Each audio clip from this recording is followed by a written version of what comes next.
Στην Καλυδώνα, στον οίκο των Πορθαονιδών, οι εμφύλιες διαμάχες και οι δολοπλοκίες απειλούν τη βασιλική οικογένεια.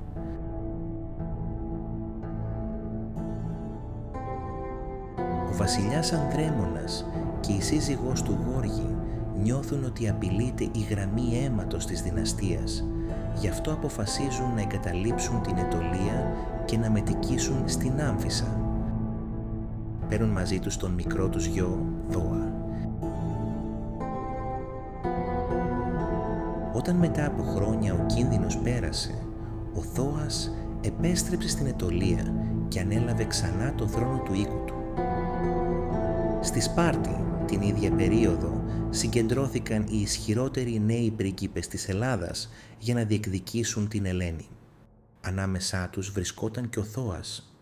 Πριν όμως η πριγκίπισσα επιλέξει σύζυγο, όλοι έδωσαν έναν ιερό όρκο να υπερασπιστούν τον άντρα που θα διάλεγε. Όταν η Ελένη επέλεξε το Μενέλαο, ο όρκος αυτός έδεσε για πάντα το Θώα με τη μοίρα της Τρίας. Όταν αργότερα ο Πάρης έκλεψε την Ελένη από τη Σπάρτη, ο Θώας ειδοποιήθηκε για να τηρήσει τον όρκο του. Συγκέντρωσε τους καλύτερους Αιτωλούς στρατιώτες και ετοιμάστηκε για την μεγάλη εκστρατεία.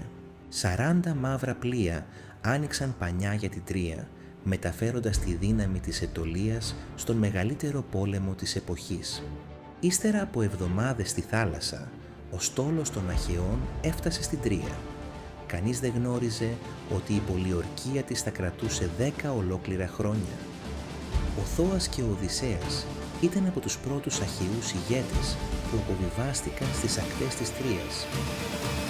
Ο Τροϊκός πόλεμος μόλις ξεκινούσε.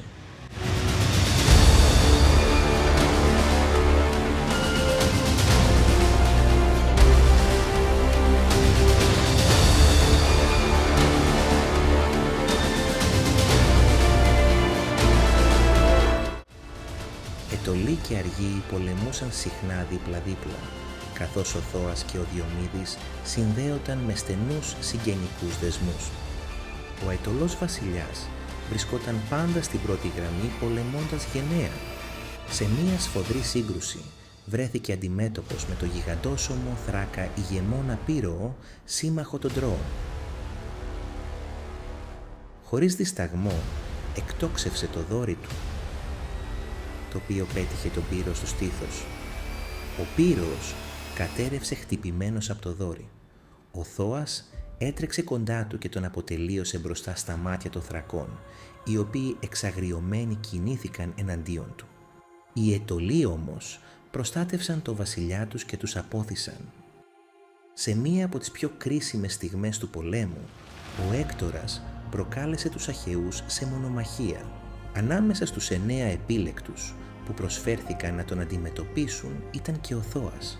Ύστερα από κλήρωση που πρότεινε ο Νέστορας, ο κλήρος έπεσε τελικά στον Έαντα. Ο πόλεμος συνεχιζόταν χωρίς νικητή και ηττημένο. Κανένας δεν γνώριζε εάν θα τελείωνε ποτέ και πώς. Όταν έφτασε πλέον στο 10ο έτος του, η Τρία στεκόταν ακόμη όρθια. Αχαιοί και Τρώες μάχονταν με το ίδιο πείσμα όπως την πρώτη μέρα. Για πρώτη φορά στα 10 χρόνια, οι Τρώες εισέβαλαν στο ελληνικό στρατόπεδο και οι Αχαιοί έτρεξαν έντρομοι στα πλοία τους να γλιτώσουν. Τώρα ήταν η μεγάλη στιγμή του Θώα και οι θεοί θα έπαιρναν το μέρος του.